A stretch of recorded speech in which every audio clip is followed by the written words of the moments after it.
Shalom saudara-saudari yang terkasih dalam Tuhan Yesus Kristus. Selamat sore semuanya.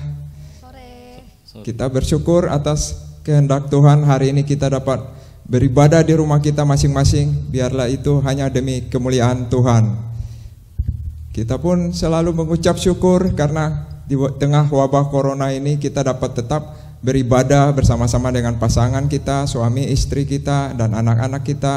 Yang tidak memiliki pasangan pun, janda maupun duda, tetap bersyukur karena Roh Kudus selalu menyertai kita semuanya. Amin. Puji syukur kami kembalikan kehadirat Tuhan dengan nyanyian yang pertama, Kasih dari Surga memenuhi tempat ini.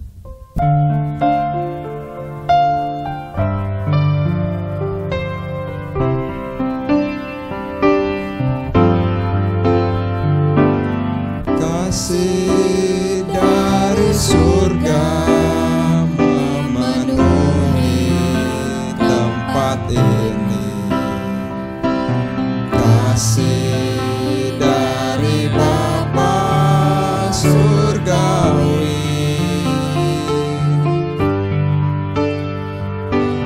Kasih dari Yesus mengalir di hatiku, membuat damai di hidupku. Mengalir kasih dari tempat tinggi, mengalir kasih dari tata Allah Bapa, mengalir, mengalir, mengalir dan mengalir, mengalir memenuhi hidupku.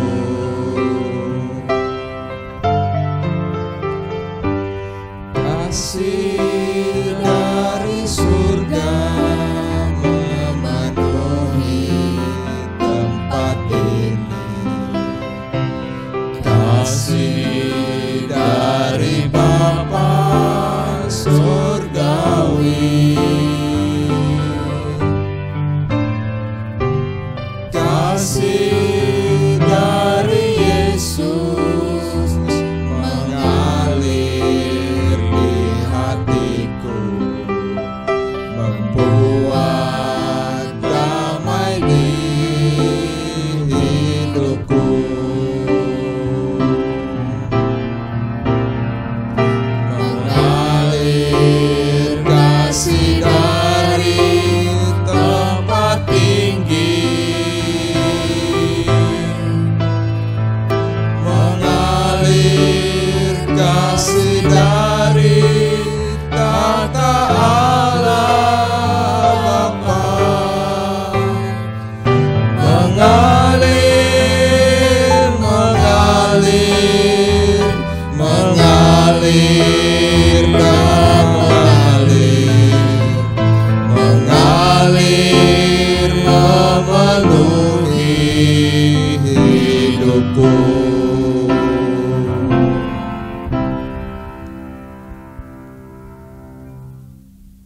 Mari kita masuk ke dalam doa pembukaan.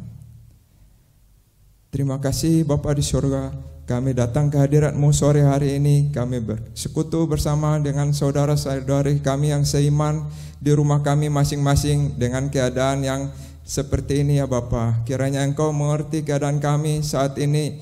Negara kami pun sedang melakukan setiap aturan yang harus dilakukan, dan itu pun kami harus tetap taat, dan juga kita harus menjaga di setiap lingkungan kita, dan juga akhirnya kami dapat beribadah melalui acara online ini ya Bapa. Kiranya Engkau saja berkati acara ini, biarlah semua itu demi kemuliaan nama-Mu. Kami juga mohon ampun ya Tuhan, biarlah kami ini manusia yang tidak sempurna. Kami datang bertobat di bawah kaki-Mu ya Tuhan Yesus. Biarlah darah-Mu menyucikan hati kami, mempersiapkan kami mengikuti ibadah ini. Terima kasih Bapa di surga, terima kasih Tuhan Yesus. Biarlah Allah Roh Kudus selalu menyertai kami. Dalam nama Tuhan Yesus kami berdoa dan mengucap syukur. Amin. Firman Tuhan di dalam Yohanes 3 ayat 16. Karena begitu besar kasih Allah akan dunia ini, sehingga Ia telah mengaruniakan anaknya yang tunggal, Tuhan kita Yesus Kristus. Barang siapa yang percaya kepadanya tidak binasa, melainkan beroleh hidup yang kekal. Amin. Kita masuk pada lagu yang kedua. Nah, judulnya Untuk Tuhan, Waktu Tuhan.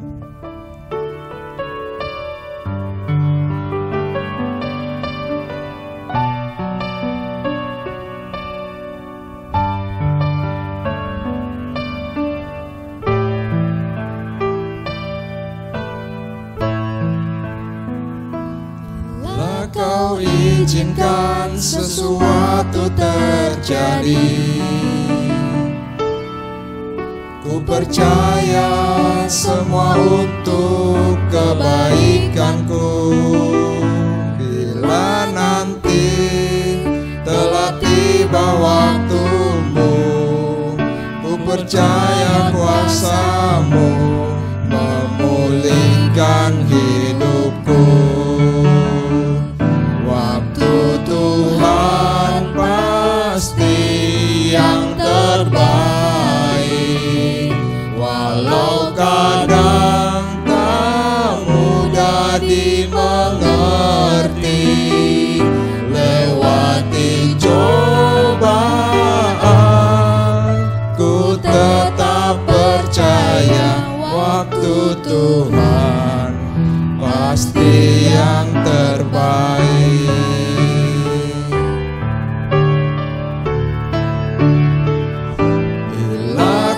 Izinkan sesuatu terjadi,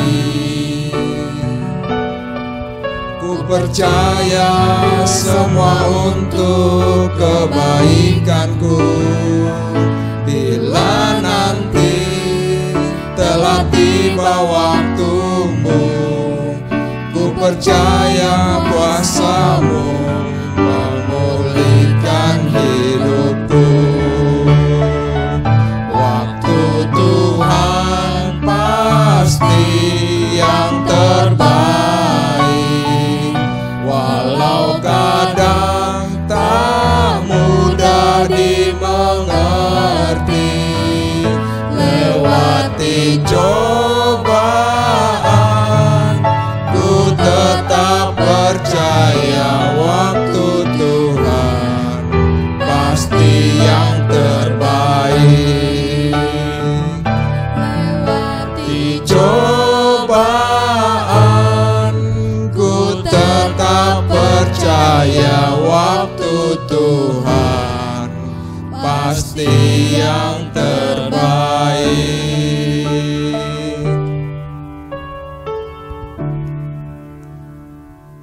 Saat ini kita akan mendengarkan firman Tuhan yang dibawakan oleh Evangelis Abraham Tonapa. Saya persilakan Bapak. Sebelum kita merenungkan firman Tuhan, mari kita berdoa. Ya Allah, biarlah pujian tadi menjadi pengharapan dan keyakinan kami bahwa di tengah-tengah penderitaan, pergumulan, permasalahan yang kami hadapi, ada Allah yang tetap bersama-sama dengan kami dan akan menolong kami, dan bahkan pertolongannya itu tidak pernah terlambat, selalu tepat pada waktunya. Tetapi seringkali kamilah yang ingin terburu-buru, kami yang tidak sabar di dalam menantikan pertolongan Tuhan. Oleh karena itu tolong kami dengan firman-Mu di tengah-tengah pergumulan, kesulitan dan penderitaan yang sedang kami hadapi di masa-masa sekarang. Apa yang harus kami lakukan? Bimbing kami, tuntun kami dengan firman-Mu. Pakai hamba-Mu yang lemah dan terbatas untuk menyampaikan firman-Mu.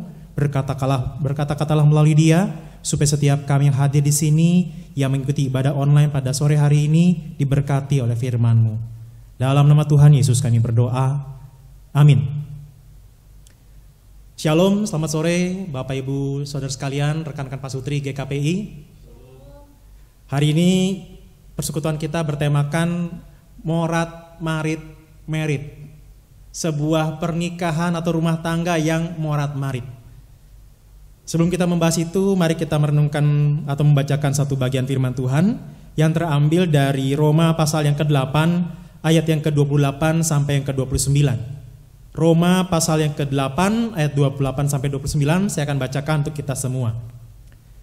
Kita tahu sekarang bahwa Allah turut bekerja dalam segala sesuatu untuk mendatangkan kebaikan bagi mereka yang mengasihi Dia, yaitu bagi mereka yang terpanggil sesuai dengan rencana Allah. Sebab semua orang yang dipilihnya dari semula, mereka juga ditentukannya dari semula untuk menjadi serupa dengan gambaran anaknya, supaya ia anaknya itu menjadi yang sulung di antara banyak saudara. Demikian pembacaan firman Tuhan. Ya saudara terkasih, beberapa waktu terakhir ini kita sedang menghadapi satu situasi yang tidak mudah. Ada wabah virus corona yang sedang melanda baik di Indonesia, Jakarta, bahkan di seluruh dunia. Pandemi ini membuat tidak sedikit banyak keluarga ataupun beberapa keluarga mengalami pergumulan dengan keseharian mereka. Ada orang tua yang mungkin harus pusing karena dia harus menemani anaknya untuk belajar di rumah. Ketika anak belajar di rumah, ternyata hampir setiap hari ada PR. Dan di sana orang tua harus menjadi serba bisa. Semua mata pelajaran harus dia kuasai supaya dia bisa membimbing anaknya agar bisa mengerjakan PR. Nah, karena hal ini maka tidak jarang ada karikatur atau meme yang menggambarkan bagaimana anak-anak itu gak tahan belajar di rumah, pengen cepet-cepet belajar di sekolah. Kenapa? Karena yang ngajar di rumah mamanya yang galak. Nah, jadi saudara, ini satu situasi yang dihadapi. Ternyata pandemi ini memberikan dampak yang juga kurang baik untuk anak-anak. Mereka tertekan, mereka stres dengan pekerjaan-pekerjaan rumah yang harus dihadapi. Nah, tetapi saudara, sebenarnya bukan hanya anak-anak yang mengalami hal ini.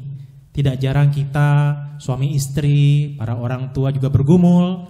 Karena tidak jarang ada di antara kita yang harus beradaptasi dengan pekerjaan kita, harus bekerja di rumah, atau bahkan tidak jarang ada beberapa yang dirumahkan karena tempat pekerjaannya sudah tidak bisa lagi beroperasi dan seterusnya.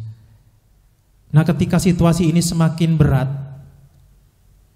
kita masuk kepada situasi di mana kita mengalami masa-masa yang sangat rapuh secara emosi. Kita mudah marah, kita mudah emosi, kita mudah sensitif, kita mudah tertekan dan mudah tersinggung. Sehingga tidak jarang kita jadi orang yang gampang marah-marah, dan justru orang-orang terdekat di rumah kita, orang-orang yang terdekat di hati kita, mereka justru disakiti, entah oleh perkataan kita atau oleh tindakan kita. Nah saudara, hal ini menjadi hal yang dihadapi banyak rumah tangga, termasuk di gereja kita. Nah, jika tema renungan kita pada hari ini adalah morat marit merit, apakah pernikahan yang morat marit?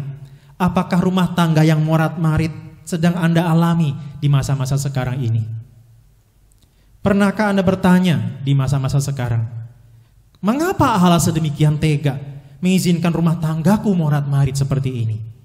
Apakah salah jika saya menginginkan sebuah rumah tangga yang bahagia? Atau jangan-jangan Allah tidak ingin saya bahagia? Nah saudara, tidak salah ketika kita ingin memiliki sebuah pernikahan atau rumah tangga yang bahagia. Tetapi setidaknya ada 3 hal yang perlu kita sadari berkaitan dengan itu. Yang pertama, bahwa kebahagiaan itu sifatnya subjektif. Subjektif dalam artian tergantung dari orang yang melihat, orang yang menilainya. Kebahagiaan versi saya belum tentu sama dengan kebahagiaan versi Anda. Dan bisa jadi kebahagiaan saya di hari ini berbeda dengan kebahagiaan saya di esok hari, minggu depan, tahun depan. Kebahagiaan itu bergeser terus-menerus seiring berjalannya dengan waktu. Dan yang repotnya, ketika di sebuah keluarga, kebahagiaan yang beraneka ragam ini bertabrakan satu dengan yang lain. Misalnya contoh, buat seorang suami mungkin kebahagiaan atau rasa yang menyenangkan itu ketika dia bisa tidur di rumah beristirahat dengan tenang. Nah tetapi buat seorang istri yang sudah sering di rumah, mungkin bahagia menurut dia adalah jalan-jalan bepergian. Nah ini dua hal yang bertabrakan, yang satu pinginnya di rumah, yang satu pinginnya di luar jalan-jalan. Mana yang harus didahulukan? Bagaimana jalan tengahnya? Kadang-kadang kemudian akhirnya jalan-jalan keluar, tetapi kemudian dengan muka suami yang cemberut, suara yang rada-rada judes. Akhirnya apa? Waktu bepergian, rekreasi itu tidak menjadi hal yang menyenangkan, tetapi justru malah menjadi sebuah malapetaka. Ada konflik, ada pertengkaran. Nah jadi kebahagiaan itu sifatnya subjektif. Yang kedua, dunia ini sudah jatuh dalam dosa. Sehingga di tengah-tengah keindahan dunia yang Allah ciptakan ini, kita pasti akan menemukan dan akan mengalami hal-hal yang menyakitkan, hal-hal yang pahit dan penderitaan. Dengan demikian kita tidak mungkin akan mendapatkan sebuah kehidupan yang sempurna, kehidupan yang bahagia tanpa ada masalah sama sekali. Jadi saudara, kita nggak akan pernah ketemu dengan sebuah kehidupan yang benar-benar semua serba nyaman, semua serba menyenangkan. Pasti ada masalah, pasti ada musibah, pasti ada konflik, pasti ada penderitaan. Dan yang ketiga, hal yang harus kita sadari adalah bahwa Allah tidak ingin kita hanya mengalami dan mengejar kebahagiaan. Ada hal yang lebih tinggi dari sekedar kebahagiaan yang Allah ingin untuk kita kejar. Allah ingin kita mengejar sesuatu yang lebih tinggi dari kebahagiaan di tengah-tengah rumah tangga kita yang morat-marit. Bahkan di tengah keluarga yang morat-marit pun ada hal yang masih kita bisa kejar di sana, di dalam rumah tangga seperti itu. Apa yang akan kita kejar? Apa yang harus kita kejar di sini? Nah sebelum kita mempelajarinya, nah saudara, tidak jarang rumah tangga yang morat-marit ini disebabkan karena wabah virus corona. Apa yang harus kita lakukan di tengah-tengah masa-masa seperti ini? Setidaknya ada 3 hal yang saya usulkan untuk kita lakukan dari sekian hal yang lain yang mungkin bisa kita lakukan. Yang pertama, saya mengajak kita untuk meratap. Meratap. Di dalam satu buku yang saya baca, di situ dikatakan bahwa kekristenan tidak mengajak kita untuk berusaha menjelaskan semua hal, termasuk bencana corona ini. Memang ada yang mengatakan bencana corona ini sebagai sebuah hukuman dari Tuhan. Ada juga mengatakan ini sebuah pertanda, jangannya sudah mau akhir zaman. Ataupun ini juga mungkin sebuah respon dari alam yang marah karena manusia mengeksploitasi alam dengan seenaknya. Seolah-olah peristiwa-peristiwa ini mau coba dijelaskan secara rasional. Silahkan, tetapi itu tidak cukup. Ada juga kalangan yang lain mengatakan untuk lebih menenangkan hati orang-orang tertentu bahwa tenang saja, masa-masa sulit ini pasti akan berlalu. Nah, saudara, bicara tentang badai pasti berlalu.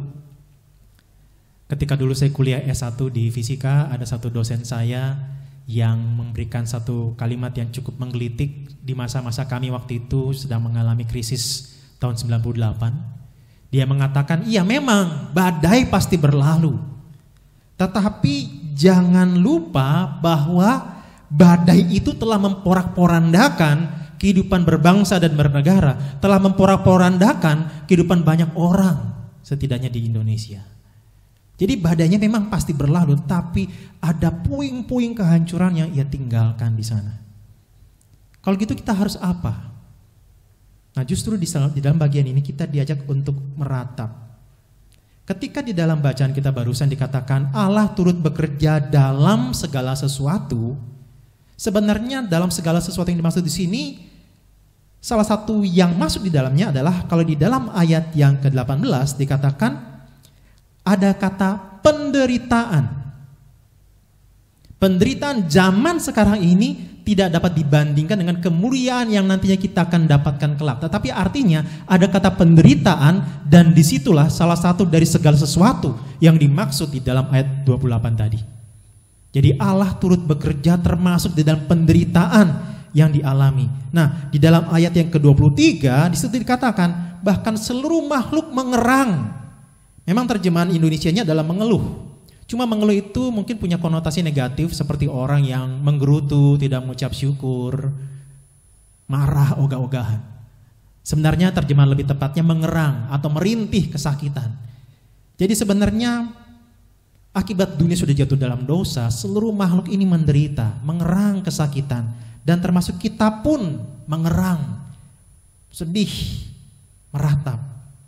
Dan yang uniknya di dalam ayat yang ke-26, Roh Kudus pun menolong kita ketika kita tidak mampu untuk menyampaikan kata-kata keluhan, kata-kata kesedihan, kata-kata ratapan. Tetapi intinya kita diajak untuk meratap.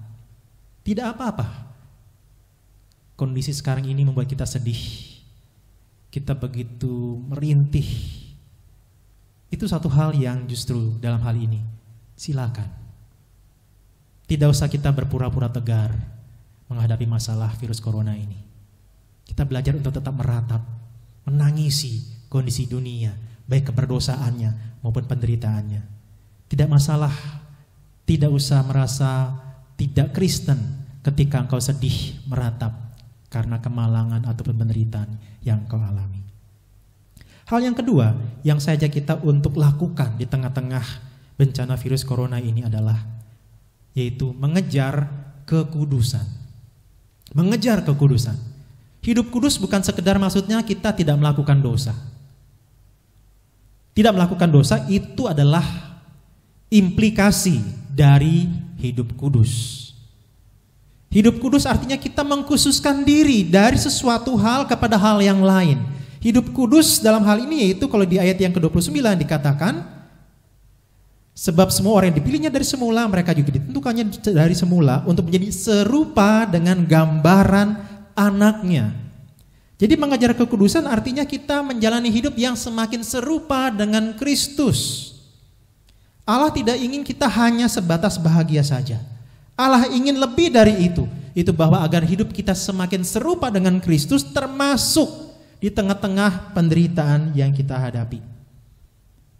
Nah, bicara tentang hidup yang semakin serupa dengan Kristus, saudara, pertanyaannya adalah begini. Untuk apa Tuhan Yesus datang ke dunia? Apakah dia datang ke dunia hanya sekedar untuk mati di kayu salib, bangkit dari kematian supaya kita masuk surga? Bukan hanya itu, saudara. Kenapa? Kalau hanya itu, maka seharusnya tidak perlu ada peristiwa Natal. Yang perlu terjadi adalah tiba-tiba ada kilatan petir dari langit, der, kemudian muncullah Yesus di tengah-tengah dunia ini dan dia menyerukan, bertobatlah karena dosamu begitu besar. Tapi karena engkau tidak mampu untuk menanggung hukuman dosa itu, sayalah yang akan menanggungnya di kayu salib. Maukah engkau percaya kepada aku sebagai Tuhan dan Juru Selamatmu? Kalau iya, engkau masuk surga. Kenyataannya Tuhan Yesus tidak melakukan hal seperti itu. Dia datang ke dunia menjadi manusia seperti kita juga, menjalani kehidupan yang manusiawi bersama-sama dengan Maria dan Yusuf dan juga adik-adik kandungnya, adik-adik dalam artian adik keluarga kandungnya, kemudian melayani secara publik dan seterusnya. Nah, saudara, dari sini kita mau melihat bahwa ketika Yesus datang ke dunia, di satu sisi ia benar, dia hendak menyelamatkan kita manusia berdosa. Tetapi dia datang ke dunia juga untuk mendemonstrasikan seperti apakah hidup seorang manusia itu seharusnya. Ketika manusia dicipta segambar dan serupa dengan Allah, seperti apa sih hidup seorang manusia yang dicipta segambar dan serupa dengan Allah? Jawabannya yang seperti Kristus. Jadi Kristus datang ke dunia di satu sisi ia untuk menyelamatkan kita yang berdosa, tetapi juga sekaligus menjadi teladan untuk kita. Bagaimana kita bisa menjadi manusia yang sesuai dengan yang Allah inginkan. Oleh karena itu saudara, ketika ada permasalahan yang kau hadapi, konflik yang kau alami di tengah-tengah rumah tangga, izinkan Allah memakainya untuk membentuk engkau, baik para suami maupun istri maupun juga anak, untuk karakter-karakter Kristus itu makin terlihat. Ada kasih yang tulus, ada pengampunan, ada kesabaran, ada kerendahan hati, dan seterusnya. Bagaimanapun juga pembentukan untuk menjadi seperti ini tidak mudah. Diibaratkan seperti seorang yang hendak membuat sebilah pedang. Logam yang akan dibuat menjadi pedang itu pasti akan dipukul dengan palu dengan sangat keras, dibakar, kemudian dicelupkan air, dipukul lagi, dibakar lagi, dan seterusnya. Ada tempaan dan bentukan yang sangat keras untuk akhirnya menjadi sebuah pedang yang tajam. Jadi saudara, izinkan penderitaan, permasalahan yang kita hadapi itu sebagai sarana untuk Allah membentuk kita menjadi semakin serupa dengan Kristus. Oleh karena itu, biarlah ini menjadi dorongan buat kita. Di tengah-tengah rumah tangga kita yang penuh dengan pergumulan, kita belajar untuk nantinya ada karakter-karakter Kristus yang dimunculkan di sana. Hal yang terakhir, hal yang ketiga yang ingin saya bagikan berkaitan dengan wabah virus corona ini. Apa yang harus kita lakukan di tengah-tengah situasi sekarang ini? Yang terakhir adalah ingat akan Allah yang penuh kasih. Di dalam Roma pasal 8 tadi, Roma pasal 8 ditutup dengan kalimat, saya bacakan dari ayat 38. Sebab aku yakin bahwa baik maut maupun hidup, baik malaikat-malaikat maupun pemerintah-pemerintah, baik yang ada sekarang maupun yang akan datang, atau kuasa-kuasa, baik yang di atas maupun yang di bawah, ataupun sesuatu makhluk lain, tidak akan dapat memisahkan kita dari kasih Allah yang ada dalam Kristus Yesus Tuhan kita. Saudara, ketika di poin 1 tadi, saya mengajak kita untuk meratap. Dalam perikop ini, dalam ayat ini justru sebenarnya kita sedang dibukakan tentang Allah yang juga sebenarnya sedang meratap. Allah yang bersedia menderita demi kita manusia berdosa. Allah mengerti pergumulan-pergumulan kita. Allah mengetahui kesulitan-kesulitan kita, permasalahan dan penderitaan kita. Kenapa? Karena Kristus datang ke dunia, Dia juga mengalami penderitaan. Dia Allah yang sebenarnya bisa menyelesaikan permasalahan dunia hanya dengan sekali berkata, kemudian dunia ini beres.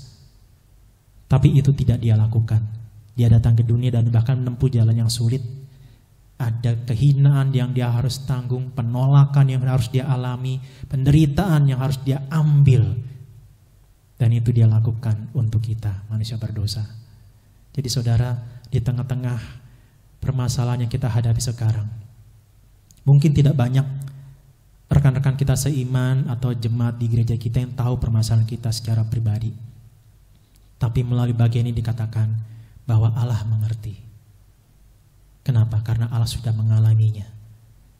Dan terlebih Allah mengasihimu. Di tengah-tengah pergumulan yang kita hadapi, ingat bahwa Tuhan mencintaimu. Dia ada bersama-sama denganmu. Engkau tidak ditinggalkannya. Dan bahkan kalau mungkin ada di antara kita yang harus mengalami kedukaan karena ada yang meninggal karena wabah corona ini. Ayat terakhir barusan mengatakan, itu pun kematian karena sakit penyakit pun tidak memisahkan kita dari kasih Kristus. Kristus tetap mencintai kita. Biarlah firman Tuhan ini menolong kita, memberikan kita penguatan dan pengharapan. Di tengah-tengah masa sulit ini, biarlah kita tetap berharap padanya dan mengizinkan untuk kita mengalami pertolongannya yang tepat pada waktunya. Mari kita berdoa. Ya Bapa, tolong kami untuk tidak menyangkali bahwa musibah bencana karena virus corona ini menyulitkan kehidupan banyak orang, termasuk juga kehidupan kami.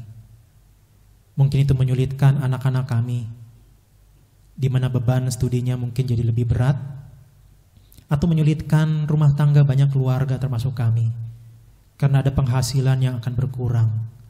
Bahkan mungkin ada beberapa dari kami yang tidak bisa bekerja lagi, karena virus ini sangat mewabah dengan begitu cepatnya. Tolong kami untuk bersedia meratap jujur dengan kesedihan di dalam hati kami. Tetapi tolong kami juga untuk bisa tetap setia kepada Tuhan. Belajar untuk tetap mengasihi keluarga kami. Di tengah-tengah godaan untuk kami bisa marah dengan begitu meledaknya. Ada kekecewaan yang mungkin tidak tersalurkan, akhirnya kami salurkan dalam kemarahan kepada orang-orang yang kami kasihi. Tolong kami ya Tuhan, izinkan penguasaan diri itu kami alami. Bentuk kami ya Tuhan, agar di tengah-tengah situasi seperti ini, karakter-karakter Kristus muncul di dalam kehidupan kami. Kami juga berdoa ya Tuhan, di tengah-tengah kami yang mungkin mengalami kesedihan, kepahitan, kekecewaan, ingatkan kami terus bahwa Engkau mencintai kami. Ingatkan kami bahwa Engkau tidak meninggalkan kami. Kesulitan dan pencobaan yang kami hadapi bukan untuk menunjukkan bahwa Engkau membenci kami.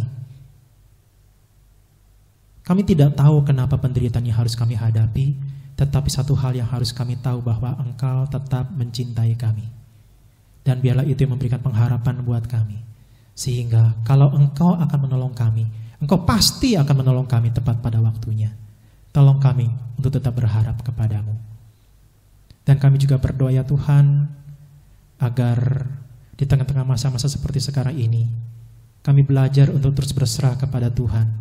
Engkau yang memimpin pemerintah bangsa negara kami untuk bisa sigap di dalam menangani masalah ini, memberikan fasilitas untuk ketersediaan alat-alat tes dan lain sebagainya, untuk memberikan pemeriksaan kepada para pasien. Engkau juga yang memberikan kekuatan dan pertolongan untuk para tenaga medis yang harus berhadapan di garis depan dengan para pasien.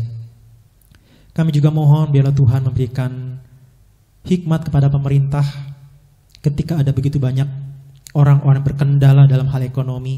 Tuhan yang berikan jalan keluar melalui pemerintah dengan ketersediaan bahan pangan dan lain sebagainya. Dan kami juga berdoa biarlah kalau Tuhan berkenan, Engkau pakai gereja kami sebagai alat perpanjangan tangan-Mu untuk memelihara kehidupan dari banyak jemaat yang sedang mengalami pergumulan yang sama. Ya Tuhan, tolong kami juga secara pribadi untuk bisa bertanggung jawab atas kebersihan dan kesehatan kami. Sehingga baik entah ada virus corona ataupun tidak, kami belajar untuk bertanggung jawab atas kesehatan kami. Karena Engkau telah mempercayakan tubuh ini kepada kami untuk kami pakai melayani Tuhan. Ya Bapa, inilah doa dan permohonan kami. Kami menyerahkan ke dalam tangan-Mu, Allah yang Maha Kuasa, yang jauh lebih besar dari segala permasalahan. Bila Tuhanlah yang terus berkuasa, Tuhanlah yang mengatasi permasalahan termasuk wabah virus corona ini. Dan kiranya kami terus berharap kepada Tuhan, di mana pertolongan-Mu pasti tepat pada waktunya. Ini doa kami, dalam nama Tuhan Yesus kami berharap dan berdoa. Amin.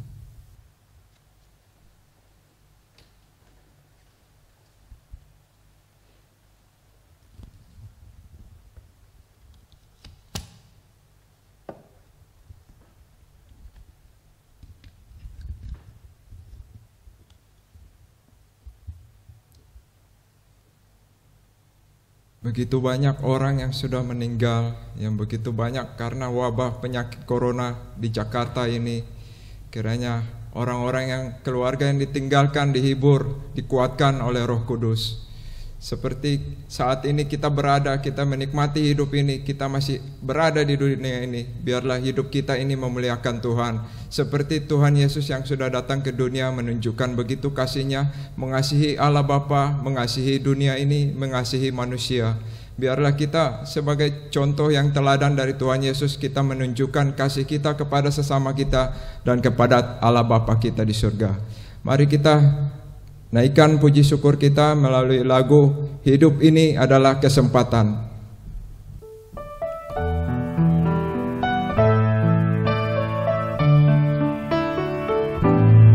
Hidup ini adalah kesempatan. Hidup ini untuk melayani Tuhan. Jangan sia-siakan waktu yang Tuhan beri. Hidup ini harus jadi berkat. Oh Tuhan,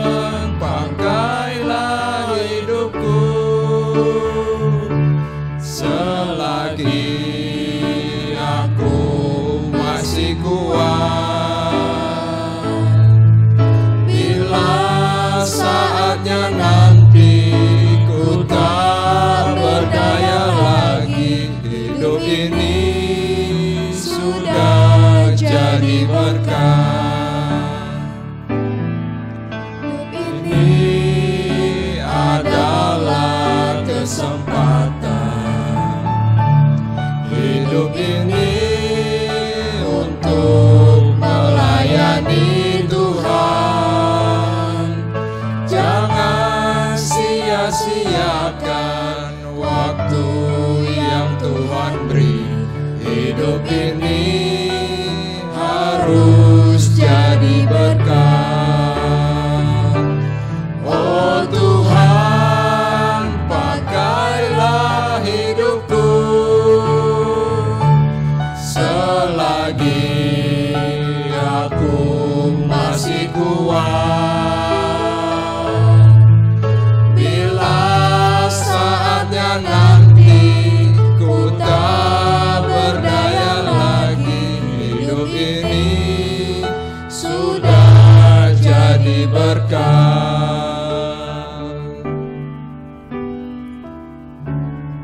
Kita akan menutup kebaktian kami sore hari ini. Kita minta penginjil Abraham untuk menutup kita dengan doa berkat.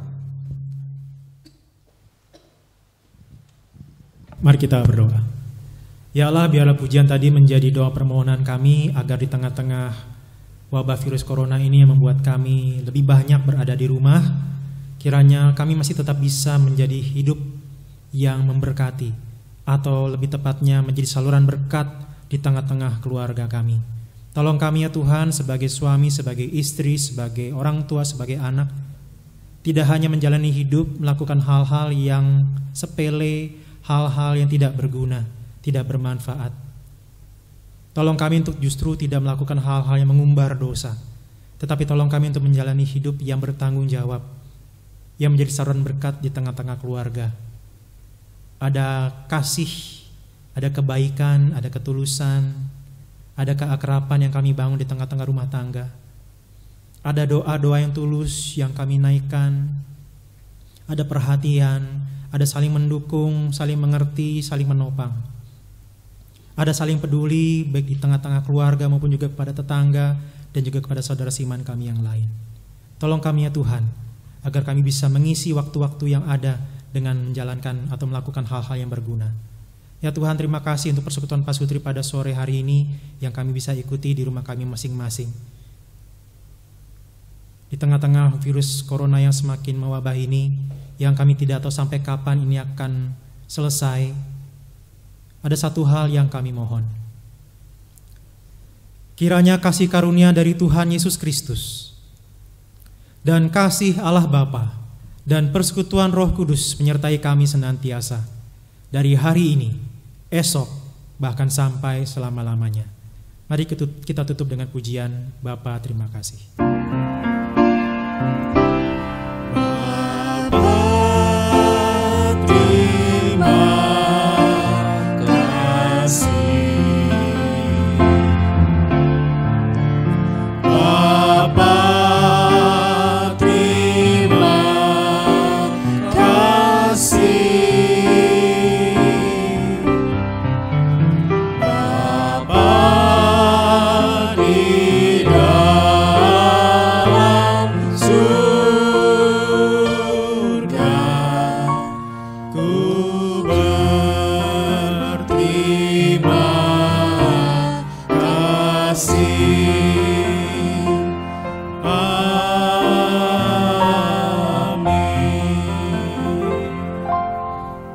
Persekutuan kita selesai, silakan bersaat teduh.